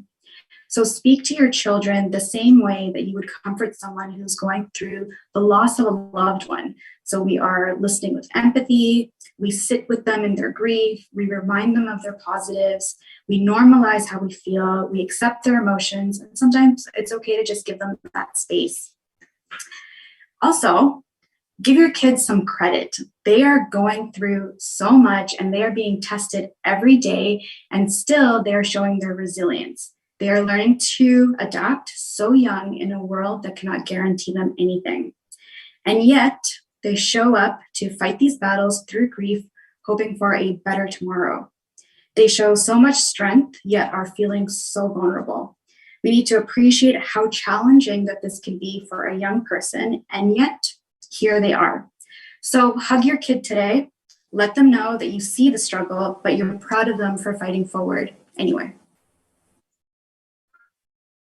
Thank you so much, Julianne, for that profound insight. It's very important for parents to recognize what their child is going through for them to properly access the services. Just to follow up to that, do you find that parents, like you did say that parents are focused on fixing a lot more, but do they bring the child in and kind of expect you to kind of give them there completely? I think that does become the primary focus. It's not until we have conversations around what does therapy entail, like what are the goals of therapy. So I do work from a very goal-based perspective. So if you're coming into therapy, what is it that you would like to achieve? And naturally everyone comes in like, I just want to feel better. I just want to get through this. And so although that is the highlight, there's always issues below the surface. A lot of it is just kind of understanding what mental health is and just guiding them and building those building blocks in order to get to the solution. And so when I walk parents through that process, they are understanding of it. I mean, naturally, there is a bit of a hurry to like have their child feel better, but we do emphasize that therapy is a journey. Thank you for that. So we'll wait for our audience questions, and while we're waiting, we're going to go to our next presenter, which is Yalini. And Yalini, I'm keeping you to the end because I know that you're the only person here from the systems, and kind of hoping that in system perspective and in policy perspective, what is being done in the school boards itself. Like I could, coming from the same background, like I know that it's not that simple. I know the government is focusing a lot on mental health at the moment, and the suicides and the violences have increased in schools and among youth as well. So I want to get your perspective, but before I do that, I want to give a little introduction to Yalini. I've known Yalini for a very long time. She is the Toronto District School Board school trustee for Scarborough North. And Yalini has been very involved in the arts sector, and she's a great advocate. And she's worked with the City of Toronto and many not-for-profit organizations in Toronto focusing on art advocacy and cultural policy. Her focus has been for the future to help create a more diverse and inclusive art sector that truly represents Toronto's cultural mosaic. So thanks for joining us, Yalini, and if you could talk a little bit about the larger school board and what they're doing for mental health. For sure. And thank you, Wanidaka. Wanidaka is also a trustee, but she's been a trustee for a much longer time. So she's definitely paved way for lots of us to kind of follow and get more involved in the school system. So thank you, Wanidaka, for always being inspiration and open to conversations. I appreciate it. Ellarukum kale vanakkam. இந்த கலந்துரையாடல ஒழுங்க செய்த சேகமுக்கு மிக மிக மிக நன்றி. நாங்க அடிக்கடி mental health பற்றி நாங்க கேள்விப்படுறாங்க, பட் அடிக்கடி கதைச்சால்தான் எங்களுக்கும் இன்னும் ஒரு புரிதலும் இன்னும் ஒரு அண்டர்ஸ்டாண்டிங் வரும் என்ன நாங்க பண்ணலாம். And not just for children, but பெற்றோர்களுக்கும் சேர்த்து தான் மென்டல் ஹெல்த் மிகவும் முக்கியம். ஸோ நாங்க ஒருத்தங்க நாங்க இப்போ மற்றவங்க நாங்க சந்தோஷம் இல்லாத நேரம் அல்லது நாங்க சோர்வா இருக்கும் போது நாங்க மற்றவர்களை நாங்க சந்தோஷப்பட முடியாது, ரைட்? ஸோ எப்படி எங்களுக்கு உடல் ஆரோக்கியம் முக்கியமோ அதே மாதிரிதான் ஒரு மனநிலையம் மிகவும் முக்கியம். ஸோ நாங்க சில்ட்ரன் படி கதைக்கு வந்திருக்கிறோம், பட் பேரண்ட்ஸ் ஐ ஹோப் இந்த நேரத்துல நீங்களும் நல்லா இருக்கிறீங்க, நீங்களும் உங்களுடைய மென்டல் ஹெல்த்துக்கு கவனம் கொடுக்குறீங்க. So other than I'm having a bit of an unstable internet connection, so I'm not going to share my screen. So I'm just going to go through what I wanted to present today. So in the 2 years has been very, very, very challenging for a number of different reasons. So a lot of our speakers today have spoken about kind of what they're seeing in schools, in the community with our children. And I think the common theme, not just at the TDSB, but at different school boards, is that mental health for students and staff is a big issue. So to set the stage, it's not just 1 year of pandemic learning, it's 2 years of pandemic learning. For a few months, students were learning in person, then schools got shut down, they were learning at home. At the TDSB, we had another option where students can learn in person, and in the middle of the school year, they can switch to virtual learning. So some kids were learning in different in models for a few months in person, virtual, at home, and it's been a lot of interruptions. Or stability illama than பிள்ளைகள் நிறைய interruptions வந்தது இந்த கடைசி 2 வருடங்கள்ல. So in the மூலமா pandemic learning, yes, there have been benefits. So or a vice principal, Skaula Kalinda, we heard the benefits of what we learned during the pandemic. So one of them is, for some students, learning at home, learning virtually worked really better for them. So that was one benefit, different learning models. Another benefit we saw was assessment. So usually or a report card or a grade, there'll be a big test or a big project at the end, and that will be the grade for the student.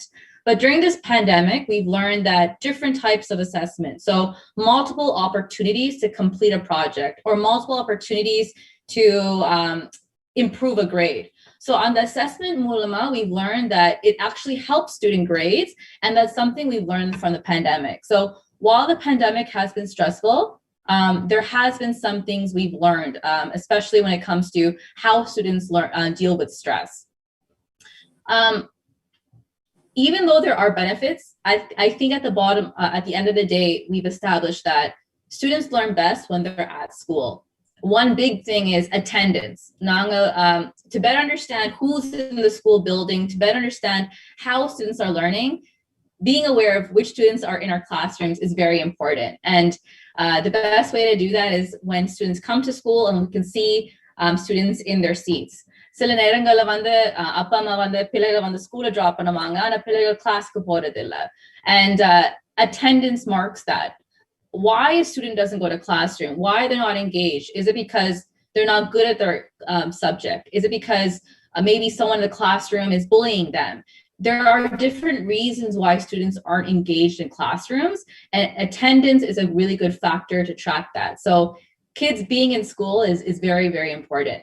And another stress factor that's been happening on the school system is different levels of staff and how they've been dealing with the pandemic. So principals, every day they have a very tough duty of making sure that to run the school, every day we have enough teachers, because there's been a lot of issues with staffing in the past 2 years, but especially this year because the pandemic, Karanya spoke about burnout, but we've also been hearing about teachers feeling burned out. We're hearing about a lot of teachers that are retiring from teaching because it's been a very demanding past 2 years. And then that's a principal's responsibility than staffing. And our teachers. So last 2 years, kids have been out of school. Now they're coming back, and teachers have the very big responsibility of reintegrating and re-engaging students. Some kids were at home, some students were learning in person. So there's been so many different types of learning happening the 2 years. And now teachers have that tough responsibility of bringing everyone back and learning and trying to understand what their needs are and what type of supports they need. And then our students. For the past 1 hour, we've heard about a lot of different types of supports they need, a lot of different stresses they've been experiencing. One thing at the TDSB that we did is a few years ago, we did a census. And we wanted to know what students' needs are, what they wanted more of. And usually, or if you ask a teenager, you would assume they'd ask for, oh, I want more time to speak with my friends, or I want a longer lunch break. Well, what our students said was, in this census was, we want access to a caring adult. So, ஒரு teenage வயசுல வந்து எல்லா விஷயம் வந்து நாங்க அம்மா அப்பாவோட நாங்க கதைக்க முடியாது. சில நேரங்கள் ஒரு அபிப்பிராயம் இருக்கு that அம்மாக்கு சொன்னா அவருக்கு புரியாது. So there is that age where there are tough conversations. School தான் ஒரு teacher பார்த்து they are able to open up and have a lot of those tough conversations.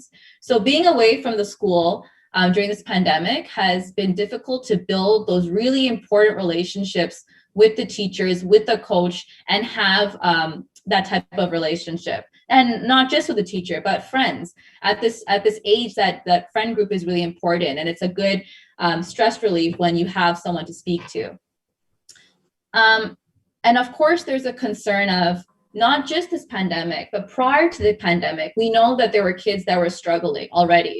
So கண்டிப்பாக இந்த கடைசி 2 வருடங்களால இன்னும் ஒரு stressful situation இருப்பாங்க, right? We know that there are some students that feel like they don't fit in at school. They feel like they don't matter. They feel like they're not smart enough. And then when you add in the stress of social media, everything is amplified. And of course, there are students that we have to remember that access our exposure to violence, maybe domestic violence, maybe violence in the community, financial issues. If amma appa வந்து கதைக்கும் போது அவங்களுக்கு தெரிய வரும், அம்மா அப்பா எவ்வளவு கஷ்டப்படுறாங்க பணத்துக்கு ஒரு financial stabilityக்கு. So அந்த ஸ்ட்ரெஸ்ஸும் பிள்ளைகளுக்கு இருக்கும். And what we're noticing when students return to school is that there's more issues with conflict resolution and how they deal with anger and frustration. We're noticing a lot more students when they're returning to school this year, more violence and then more discrimination. So on the கோபத்தை வந்து எப்படி அதை வெளிப்படுத்துறது வந்து உண்மையா பிள்ளைகள் வந்து இன்னும் ஒரு they're struggling with. Think about it. At the start of the pandemic, a 12-year-old is now 14. So they've spent 2 years of not properly engaging and having a strong support system at school. School is a fun time. It's where you explore. It's where you go on school trips. You try an instrument. You try an extracurricular activity. You meet friends. And in the கடந்த 2 வருடமா extracurricular activities were on hold. In arts, நிறைய instruments பலத்துக்கு வாய்ப்பு குறைஞ்சிருக்கு. ஒரு friends ஓட பலத்துக்கு time குறைஞ்சிருக்கு. So it's been a huge impact. So when we were learning about learning loss, so I think we've heard from a student, we've heard from a vice principal, and as a trustee, what we have is we're kind of on the outside and we kind of look outside in. So last year, we learned a lot about kind of learning loss and how this pandemic has impacted students, not just the pandemic, but also, you know, existing inequities in our communities and how that was only amplified. So Trustee Anushree Skandarajaka and I, we wrote a motion. So as trustees, we can write motions on policies to bring changes. So we actually created a COVID-19 recovery plan. And this was a plan, a 2-year plan that focused on, for the next 2 years, we're going to focus on our Indigenous, Black, racialized, physical and intellectual disabilities, lower income, and 2S LGBTQ plus students. And what we're going to do is we're going to look at what learning loss look like for those students. How are they struggling? And then we collected that data, and then we're going to place targeted interventions to best support our students. And so this year we heard a feedback, we heard an update from the plan, and there was actually a $5.9 million plan that was approved at the TDSB to increase the number of mental health staff working in our schools. And this was the largest increase in funding for mental health this year, at the TDSB. So இப்போ வந்து I want to just kind of focus on Tamil parents. இப்போ நான் ஒரு ட்ரஸ்டியா நிறைய Tamil parents ஓட கதைக்க ஒரு வாய்ப்பு எனக்கு கிடைக்கும். And அடிக்கடி ஒரே ஒரு விஷயம் தான் நான் கேள்விப்படுறேன். And that's that concern over academics. So கண்டிப்பாக நாங்க வந்து ஒரு அகதியா வரும்போது பிள்ளையோட படிப்பு தான் parents வந்து ஒரு முக்கியத்துவம் கொடுப்பாங்க. நாங்க இதுல கஷ்டப்பட்ட மாதிரி ஸ்டாண்டர்டைசேஷன் ஆக்டால எங்களுடைய படிப்பு பாதிக்கப்பட்டது. ஸோ இப்ப எங்கிட்ட பிள்ளைகளை வந்து நல்ல ஒரு படிப்பு கொடுக்கணும்னு எல்லா பெற்றோரும் கஷ்டப்பட்டு தான் அந்த ஒரு இந்த நாட்டுக்கு வந்து கஷ்டப்பட்டு எங்களை வந்து வளர்த்துது. ஸோ இப்போ ஒரு பேண்டமிக் டைம்ல நிறைய பேரண்ட்ஸ் கேள்வி வந்து யூனிவர்சிட்டி போறதுக்கு மார்க்ஸ் பாதிக்கப்படுமா, எப்படி வந்து marks increase பண்றது. So I always remind parents, it's not just your child, all kids were impacted by this pandemic, and kids are smart, they will bounce back if we properly support them. எப்படி நீங்க வந்து ஒரு போற பார்த்து என்ன படக்கொலை பார்த்து இங்க வந்து கஷ்டப்பட்டு முன்னேற்று இப்ப எங்களோட கம்யூனிட்டி எப்படி நல்லா இருக்கிற காரணம் வந்து parents கஷ்டப்பட்டு in the community raise பண்ணதான். So எப்படி நீங்க வந்து எங்களோட community முன்னேற்றினீங்களோ கண்டிப்பா students-உம் in the 2 years தாண்டி ஒரு நல்ல இடத்துக்கு வருவாங்க, as long as we support them properly. And so there's a lot of pressure on academics, but I think right now the priority needs to be the mental health factor. So communication, a lot of strategies we've heard about today about how to properly communicate. And I think the most important thing is how can students properly express their anger and frustrations? Conversations are great. And I think another thing that I've heard about Tamil parents share with me is, Yazhini நாங்க நாட்டுல எவ்வளவு கஷ்டங்க பார்த்து இங்க வந்திருக்கிறோம், இது படிக்கிற வந்து அவ்வளவு கஷ்டமா? எனக்கு புரியுது. ஒரு இல்லத்துல எவ்வளவு கஷ்டங்க பார்த்துட்டு எங்களை பெற்றோர்கள் பார்த்துட்டு இங்க வந்து பிள்ளைகள் வளர்க்கறதே ஒரு சாதாரண விஷயம் இல்ல.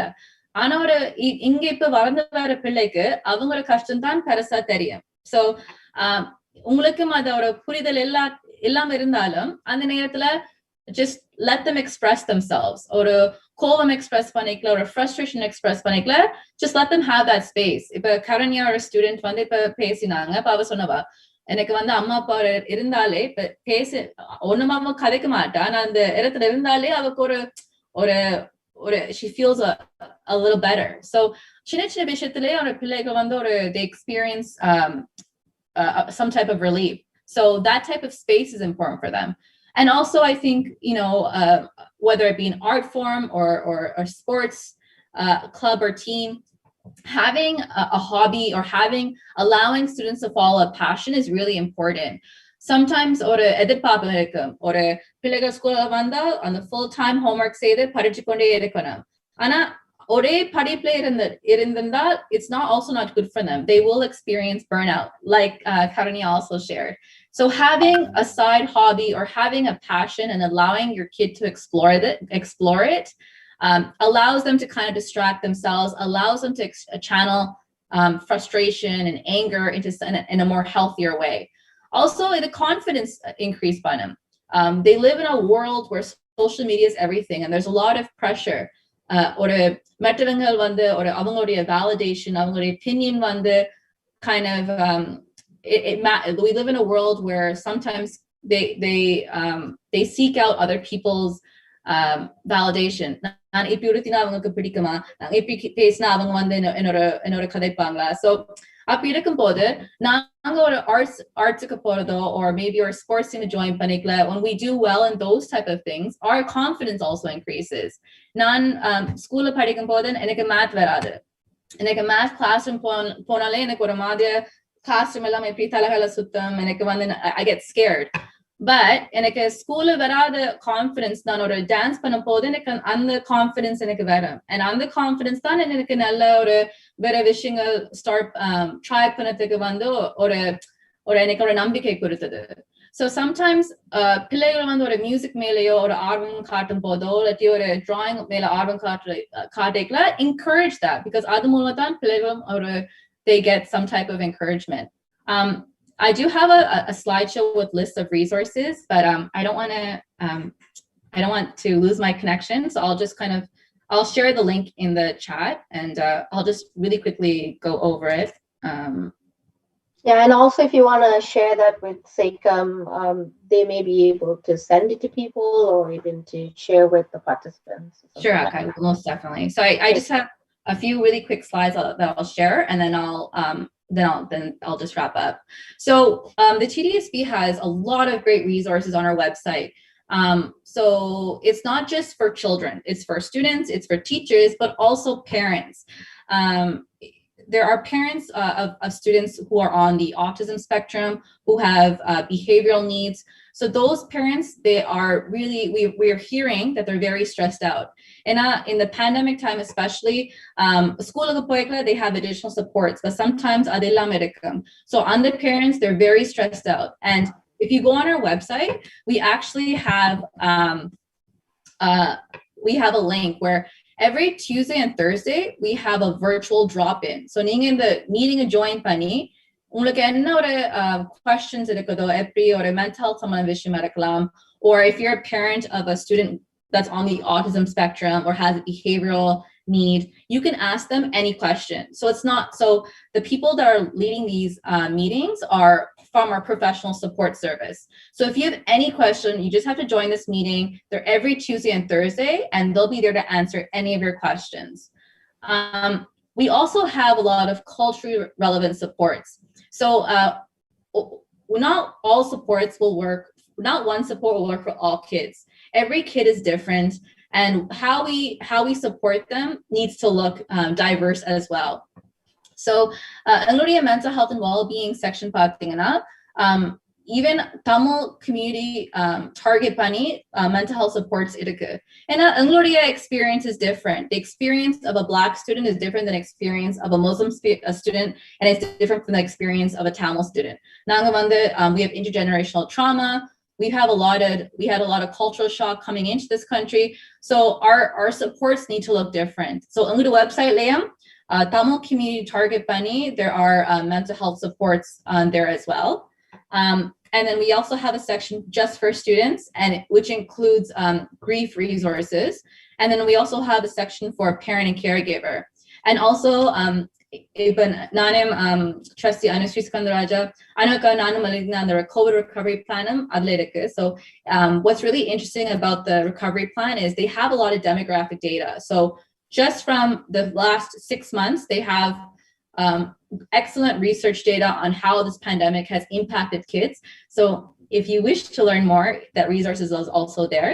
And I just want to end off with something saying that schools are really, there's a lot of great supports, but sometimes Tamil parents வந்து முனுக்கு போய் கேட்கறது இல்ல, எனக்கு இது தேவை, or even ஒரு பிரச்சனை இருக்கும் போது ஓப்பனா போய் கதைக்கிறது இல்ல. நிறைய பேரண்ட்ஸ் என்கிட்ட சொல்லுவாங்க, யானி இது நடந்திருக்கு, but ப்ளீஸ் நீங்க போய் பிரின்சிபல் கிட்ட சொல்லாங்க, நான் பிள்ளைக்கு வந்து ஒரு பாதிப்பு வரும் அப்படி நடக்காது. We heard from an amazing vice principal and you saw how excited she was. அவ வந்து எவ்வளவு excited இருந்தவா parents support பண்ணதுக்கு.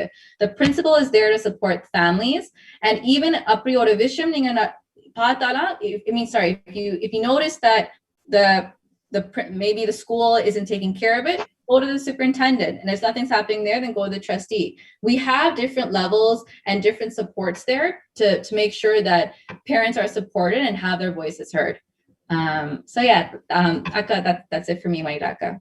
Hey, thank you so much, Yalini. That was you've covered a lot in there, and I'm glad that TDSB has taken these steps to help the families during this very unprecedented time, and all boards have, and the government has recognized that to kind of give extra funding to the boards to support parents during this time.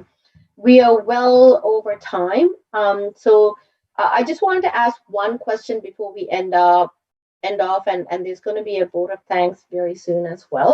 And I'll pose this question either to Julianne or Dr. Srividya, if you could answer. A lot of the times when a parent or a caregiver is bringing a child saying that they have issues, but in the course of conversation, you realize that the issue is more than the child. The parent really is the one who needs that support. If they're unwilling, or how do you have that conversation, or what can you do in that situation? How do you approach that? Sorry. Go ahead. Sorry, your question is if the parent is part of the issue or the concern? That's right. So it's mostly mental health issues, right? So how do you support that in that situation? And how do you support the child? Do you approach the parent, and how can you approach the parent? And what kind of supports can you find the parents in that time? Yeah, so I have had situations where sometimes, as much as the student is working on the things that they can control. So what are the tools that I can implement?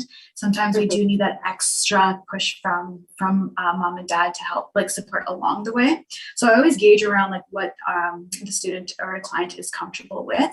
So I engage them in that conversation. Hey, it sounds like it would be great to have your parents involved in this conversation. Is that something you're comfortable with? Is that something you'd be open to? And if that is the case, then we talk about, okay, so how do we approach this conversation? Are we using this opportunity to just kind of educate them around the anxiety that you're feeling, or what even anxiety is? Are we going it from an educational approach? Does this become a little bit of this a family conversation where I become the mediator for that conversation, where mom and dad might have some concerns, their son or daughter might have other concerns, and then what do we need to do in order to meet in the middle, or how do we bridge gaps in understanding or communication has been the approach.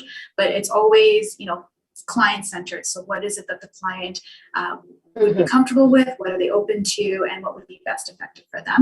Sometimes they're like, I feel like my parents might not ever understand, and I'm okay with that. And so this is what I can do just to cope in the meantime. Thank you so much. And Dr. Srividya, really quickly, I know in our conversations we've talked about family structure being one of the contributors for mental health. And can you, in a very short time, kind of touch on that, just to give that perspective? Yeah, see, family structures are very, very important. Whatever problems are there within the family, right? Sometimes it is unavoidable, and they are being raised by a single child, so a single parent. So whatever issues I have actually seen over the 2 years during this pandemic is all with the single children, and it is raised by a single parent. So here the extended family support is also very, very important, and the family structure, as we said, we have been living in a community where we were raised by our grandparents, and we had that extended family support system with it. But now, even in India also, there are hardly people living together, and it is affecting the children in a major way. So parents are, they are very important for the children. No problem whether they are getting along as partners or not, but they are very, very important for the child's development. So that collective effort from both the parents is very, very important for the child's mental health and also for the overall growth of the child. So. Thank you so much for this. And I would like to invite Sanjian to give the closing remarks, and then I will end the session off after that. So Sanjian, do you want to comment with the vote of thanks? Hi, thank you, Juanita. Thank you all for joining SACEM's Memorial Seminar on Mental Health. The dialogue and presentation on the topic has been very insightful, informative, and progressive. Special thank you to the guest speaker, Vaidehi, daughter of Dr. Vasanthakumar, and honored panelists, Professor Srividya, Karunya, Skotula, Julianne, Juanita, Kim, Yalini, for enlightening the conversation and creating much needed awareness on the topic to the community. Many thanks. Thank you, Sanjian. And to end the session, again, I would like to thank all the panelists that you put in a lot of time and effort into this presentation and for the seminar today. And I recognize this conversation, this is not like a one-time presentation. We may need to have more conversations about mental health because mental health should be just like your headache and fever that you have on a daily basis, right? So it has to be normalized. So for that, we need to continually have this conversation and keep introducing services and to make families feel comfortable accessing these services. One thing I wanted to tell parents is உங்களோட பிள்ளைகளை பத்தி உங்களுக்கு மட்டும்தான் தெரியும். அதாவது உங்களோட பிள்ளைகளுக்கு என்ன பிரச்சனை இருக்குன்றது நீங்க ஒவ்வொரு நாளும் அவையில பாக்குற உங்களுக்கு தான் தெரியும். ஸோ அவையில ஒரு சின்ன சின்ன சேஞ்சஸ், ஸ்லைட் சேஞ்சஸ் வந்து உங்களுக்கு தான் புரியும், பிடிபடும். அப்படியான விஷயங்கள் நடக்க நீங்கள் தவறாம கட்டாயம் அந்த சர்வீசஸ் ஆக்சஸ் பண்றதுக்கு ட்ரை பண்ண வேண்டும். அதாவது பாடசாலைகளை ஒரு பிரின்சிபலையோ டீச்சரோ அணுகி கதைக்கிறண்டாலும் அல்லாட்டி வந்து வெளியில இருக்கிற கம்யூனிட்டி ஏஜென்சிஸ், அதாவது ஸ்கார்ப்ரோக்ல பாத்தீங்கன்னா நான் ஒர்க் பண்ற agency children's mental health agency youth link இருக்குது, மற்றது ஸ்ட்ரைட்ஸ் ட்ரான்டோன்னு இருக்குது. இவையில் எல்லாரும் வந்து யூத் மென்டல் ஹெல்த் ஏஜென்சிஸ், அங்க தமிழ்ல சர்வீஸ் கொடுக்கக்கூடிய ஆட்கள் கணக்கு பேர் வேலை செய்யணும். இப்ப நீங்கள் இந்த சர்வீஸ்களை அக்சஸ் பண்ணி உங்களுக்கு என்ன தேவையோ அதை எடுத்துக்கொள்ள பழக வேணும். இந்த சர்வீஸ்கள் அங்க இருக்குன்ற விஷயங்கள் வந்து கணக்கு இடங்கள்ல போஸ்ட் பண்ணி இருக்குது, டாக்டர்ஸ் அசோசியேஷன்ஸ்ல போஸ்ட் பண்ணி இருக்குது, மற்றது சேக்கமும் தங்களோட வெப்சைட்ல சில நேரம் போஸ்ட் பண்ணக்கூடும், அவையில கேட்கலாம். அப்ப இப்படியான விஷயங்களை நீங்க அக்சஸ் பண்ணி எப்படியாவது இந்த சர்வீஸ்கள் அணுகிற முறைகளை கண்டுபிடிச்சு வைக்கிறது நல்லமா இருக்கும். So we will end the recording here, and I wanted to thank all of you, and we went over half hour and we didn't get to ask a lot of questions from the panelists, but I'm hoping that we would join again in another time to have more of a pointed conversations. This is a very important time to have this conversation, especially in light of many suicides in our community. There's been in the last 6 months, to my knowledge, we've lost 2 to 3 students from the Tamil community due to suicide. And there are a few kids who are gunned down, and so violence has been very prevalent in the community as well. So thank you to SACEM for having all of us here today and to give time for this very important conversation. Thank you.